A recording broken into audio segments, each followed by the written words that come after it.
بسم الله الرحمن الرحيم. سأل سائل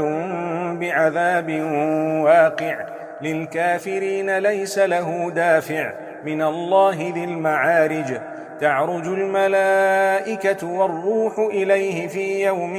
كان مقداره 50,000 سنة فاصبر صبرا جميلا إنهم يرونه بعيدا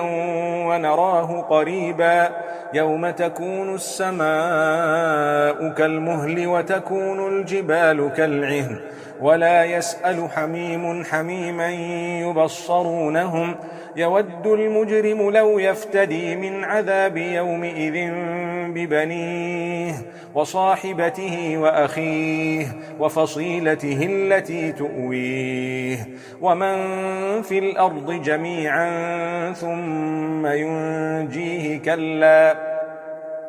إنها لظى نزاعة للشوى تدعو من أدبر وتولى وجمع فأوعى إن الإنسان خلق هلوعا إذا مسه الشر جزوعا وإذا مسه الخير منوعا إلا المصلين الذين هم على صلاتهم دائمون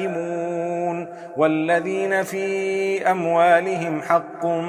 معلوم للسائل والمحروم والذين يصدقون بيوم الدين والذين هم من عذاب ربهم مشفقون إن عذاب ربهم غير مأمون والذين هم لفروجهم حافظون إلا على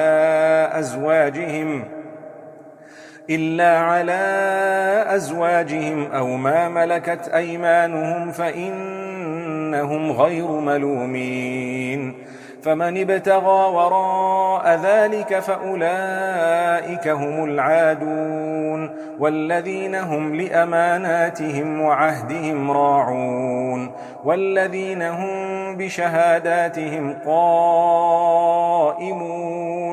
والذين هم على صلاتهم يحافظون أولئك في جنات مكرمون فما للذين كفروا قبلك مهطعين عن اليمين وعن الشمال عزين أيطمع كل امرئ منهم أن يدخل جنة نعيم كلا